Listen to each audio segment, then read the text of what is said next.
All right, welcome in, everyone.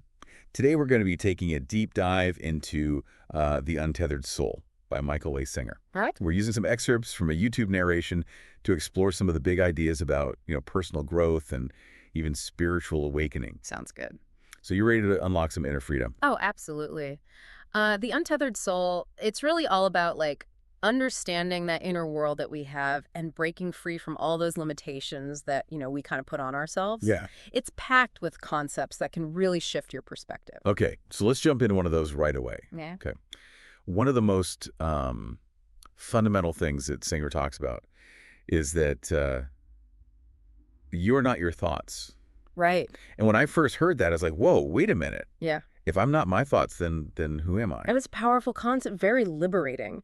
Singer uses this analogy of looking at, objects like a flower pot, a photograph, a book, whatever it may be. Right. And you're the observer, the awareness that's looking, not the objects themselves. Right. And he applies that same logic to our thoughts. Okay. We're not that voice in our head, but the one who hears it. So it's like my mind is a radio station. It's always playing different tunes, right? Yeah. And I'm the listener, and I can choose to, change the channel or just turn the radio off completely. Exactly. And that's, what he calls witness consciousness. Okay. It's that ability to observe our thoughts without judgment, without getting caught up in the drama. Yeah, yeah. And that separation is the foundation of inner peace because it allows us to recognize that, we have thoughts, but we are not defined by them. So you're telling me that just by observing my thoughts rather than being, swept away by them, that I can actually find more peace. Absolutely. That's huge. That's a game changer. Yeah.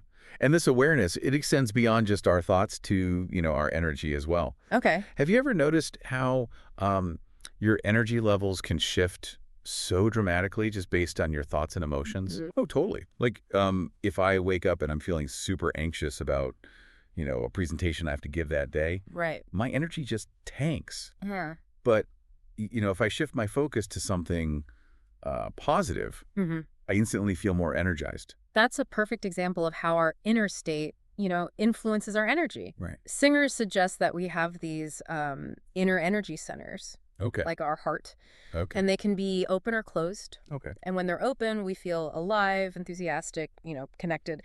But when they're closed, we feel depleted, depressed, isolated.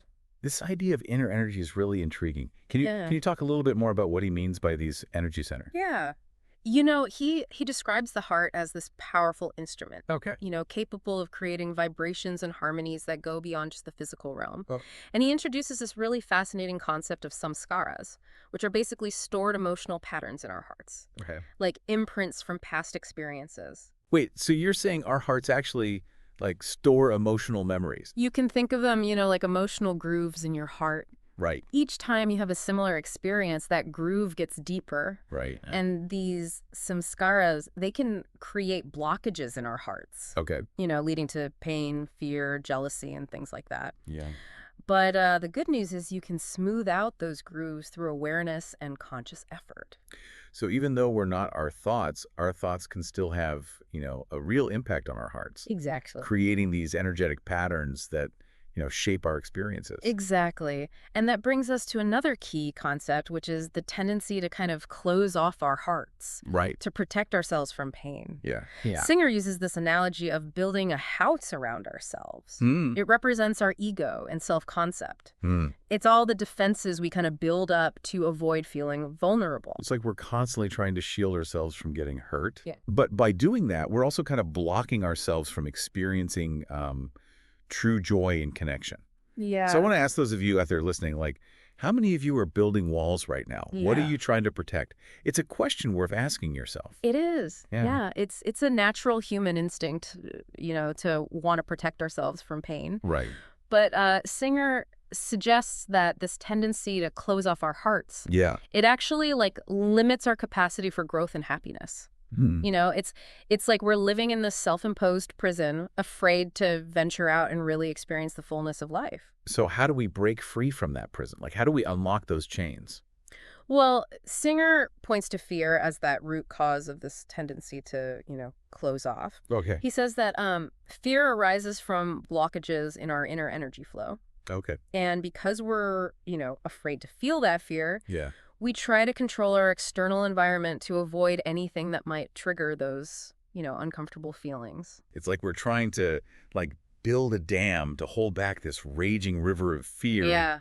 but eventually that dam is going to break. Exactly. And that's why Singer emphasizes the importance of, letting go. Right. It's about surrendering to what is, accepting that we can't control everything. Yeah. It's not about giving up, Right. but it's about recognizing that true freedom comes from releasing our grip on that illusion of control. I gotta say, I find that so hard to let go. Yeah. Like, do you have any tips on how to get better at that? Sure.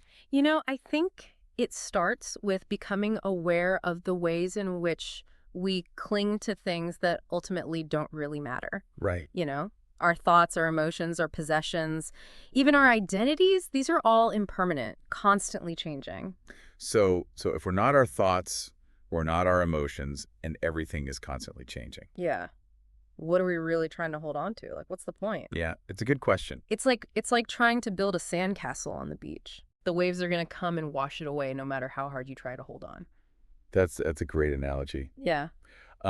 So if we're not supposed to cling to these, fleeting experiences, where do we find our ground? Right. Like, what's the alternative? Well, Singer suggests that true stability lies not in the, changing world around us, but in the unchanging awareness that observes all these changes. Okay. It's the awareness that's always present, regardless of, our thoughts, feelings, circumstances. So we're talking about, like, a shift in perspective Yeah. from identifying with the content of our experience Right. to identifying with the observer of that content. Exactly. And that's where, this concept of the untethered soul comes in. Right. It's about recognizing that our true nature is pure awareness, unbound by those limitations of our minds and egos. But our minds don't like that, do they? Yeah. Like, they want to define everything, categorize everything, put it all in these neat little boxes. Yeah, absolutely. Our analytical minds, they try to make sense of the world by creating these mental models. Right. But those models are always going to be limited and complete. Yeah. Singer describes it as like trying to shrink wrap the cosmos Okay. to fit inside our heads. It's like trying to fit the entire ocean into a teacup. Yeah. No wonder we get frustrated when things don't go according to plan. Yeah. We're kind of setting ourselves up for disappointment by trying to impose our limited understanding onto this vastness of reality. And that brings up another important concept, which is the idea that suffering arises from our resistance to what is. Okay. When we cling to our expectations, when we refuse to accept things as they are, we create this tension, this inner turmoil. So the key to reducing suffering is to become more accepting of reality. Yeah. Even when it doesn't meet our expectations. Yeah. That sounds like a challenge. It is a challenge, but it's a challenge worth embracing. Because on the other side of that challenge lies a profound sense of peace and freedom. So far, we've talked about freeing ourselves from, our thoughts, our emotions, our resistance to reality. Right. But there's another powerful teacher that Singer introduces, and that's death. Right. He talks about how contemplating death can actually help us live more fully in the present moment. Yeah. That seems kind of counterintuitive. Yeah. Like, how can thinking about death make us feel more alive? Yeah, it might seem counterintuitive, but when we contemplate our own mortality, we're reminded that everything in this life is temporary. Right. Our time here is precious, and that realization can be incredibly motivating. It's like suddenly realizing you only have a limited amount of time to play your favorite video game. Right. Like, it makes you want to like savor every moment and make the most of every level. Exactly. And Singer points out that reflecting on death can also help us prioritize what truly matters. It strips away all the superficial layers and reveals what's really important. Love, connection, purpose, those are the things that shine through, when we face our own mortality. So, like, what would you do differently Yeah. if you knew this was your last day? Right. It's a powerful question to ponder. Absolutely. And it leads us to, Singer's ultimate message, which is the true path to freedom. Yeah. Right. Yeah. He emphasizes that true freedom, it isn't about, external circumstances. Right. It's not about having this, perfect life or achieving some grand goal. It's about inner liberation. It's about freeing ourselves from the limitations of our own minds and hearts. It's about becoming untethered, Yeah. right? From all of the things that weigh us down, all the fears and the anxieties and the limiting beliefs that keep us from experiencing true joy and peace. And he provides a roadmap for how to do that. Uh-huh. He reminds us of those key principles that we've been exploring throughout this whole deep dive. Right. Recognizing that we are not our thoughts or emotions. Yeah. Understanding the nature of our inner energy. Right. Transcending the tendency to close ourselves off. Yep. Letting go of resistance and accepting reality. Yeah. And finally, going beyond our self-imposed limitations. Wow. That's a lot to unpack. Yeah. But it's so inspiring to think that true freedom is available to all of us. Absolutely. It's not some esoteric concept reserved for monks or mystics. Yeah. It's about like reclaiming our birthright as free, joyful beings. Exactly. And it's not a passive process. Right. It takes effort. It takes practice. It's about making that conscious choice, moment by moment to align with that, to live from a place of awareness and openness. So that sounds great in theory, but like, is it really possible to reach a point where like nothing can shake you? Right. Isn't that a little unrealistic? Yeah, it's not about becoming emotionless or impervious to life's challenges. It's about developing this deep inner stability Okay. that allows you to navigate those challenges with grace and resilience. Yeah. It's like building a solid foundation for your house Right. so that it can withstand the storms. I love that analogy. Yeah. So it's like we're building a new muscle. Yeah. Right? The muscle of awareness, the muscle of letting go, it gets stronger, the more we use it. Precisely. And the rewards are immeasurable. Yeah. Singer talks about experiencing a level of peace, joy, and freedom that, most people can't even imagine. Right.